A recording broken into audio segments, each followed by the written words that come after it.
Hello, I'm Ole Stevens, Director of Student Services at Libertyville High School. In this video, we will discuss exactly how 8th grade course recommendations are made.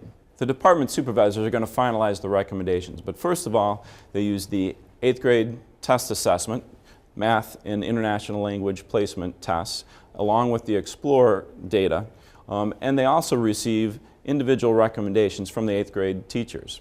Using all of this information, they develop tentative course recommendations.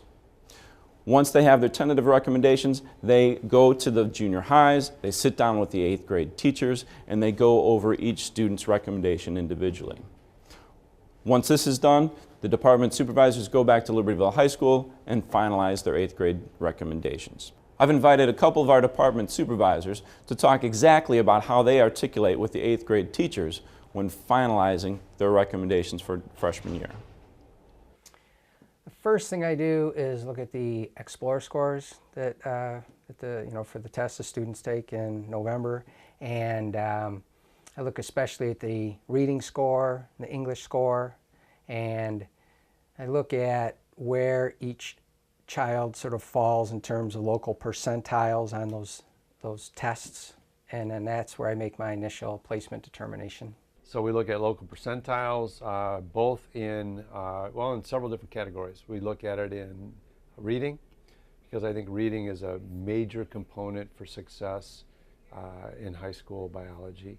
We look at it in science, because that tells us a little bit about their interest and tendencies there, and their composite score. So those are probably the three main scores I would look at in placing a student in science. We're not too focused on math or English, because those are both skills-based, and biology, which is the first science a student will typically take at Libertyville, is not math intensive. Well, the next step is really important, and it's probably my favorite step of all. We go out to the middle schools and we talk to the middle school teachers, and we get a feel for the students in addition, or kind of beyond just the test scores. We get the middle school teachers' placement recommendations too, since they've got knowledge and understanding of the student as sort of a whole child, a real person, and we sort of have a dialogue where we think the child should be placed. We ask those 8th grade science teachers to confer with each other and to give us a basis to place the student in biology freshman year at Libertyville High School. Basically, we ask for placement in either honors biology, in regular biology, or in conceptual biology. The placement is based primarily upon the teacher's experience with the student.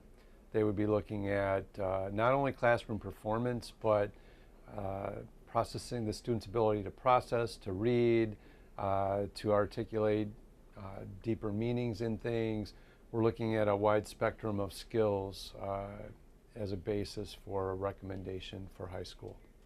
Another important part of that placement process and the conversation we have with the middle school teachers is that we want to place the child in a course where they're going to be challenged, but not a course where they're going to feel overwhelmed. So we want students to challenge themselves and be in a class where they're going to stretch and grow, but you also have to be careful you don't put a child into a class where they're going to feel frustrated or sort of shut down and the course is too difficult.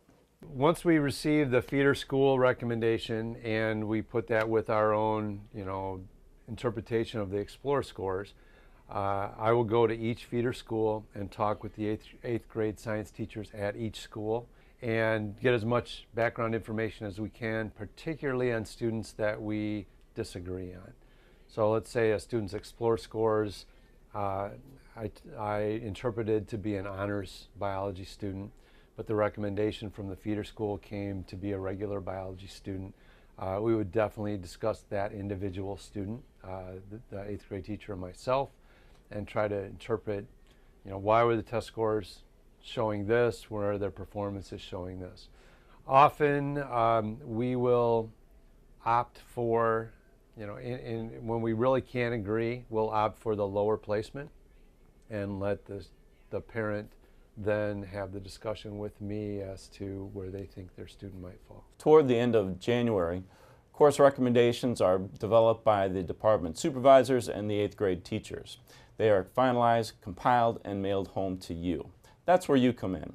We really encourage you to take a good look at those course recommendations, discuss them with your student, and call the department supervisor if you have any questions.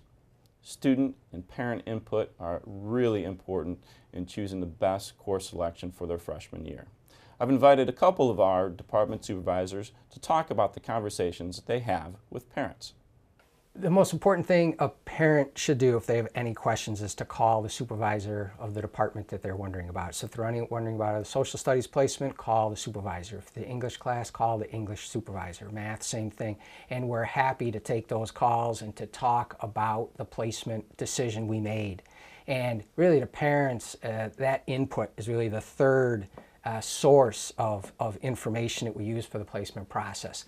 I think in the end, we get the placement for a child right, and that's because we're looking at testing data, we're looking at middle school teacher recommendations, and then we're also involving the parents if they feel like there's things about their child that we should know or take into account as we make that decision. So we're happy to talk to parents about what we're looking at, how we're making that decision, and then get their input as well.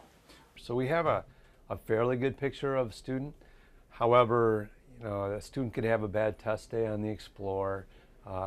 There could be other mitigating factors on their performance in 8th grade. So anything like that a parent can share with me in a phone call is helpful in me helping me decide where that student will go. I think parents sometimes are just looking for advice. Often they're told, a kid has to be honors this and do this, and I think part of my job is to paint a realistic picture of a high school student. High school is a big jump from junior high in the amount of work that's required, in the level of thinking that's required, and sometimes even an A in a junior high class doesn't mean automatically that's an honor student in high school. There are also other factors that parents need to be aware of. How involved will your student be in high school? Junior high, there are limited things available, but in high school we have 60 to 80 clubs, we have tons of athletic teams, we have music and drama, which requires a great deal of time. So we want parents to be able to weigh what will student involvement be versus what will academic demands be. Not only in 9th grade, but throughout high school, we believe you should be actively involved with your students' course selection. Please review the materials and call us, the department supervisors or the counselors, in case you have any questions. In the next video, Course Selection, we'll go over the step-by-step process you'll be going through in the upcoming weeks as you choose your courses and set the academic goals for your students' future.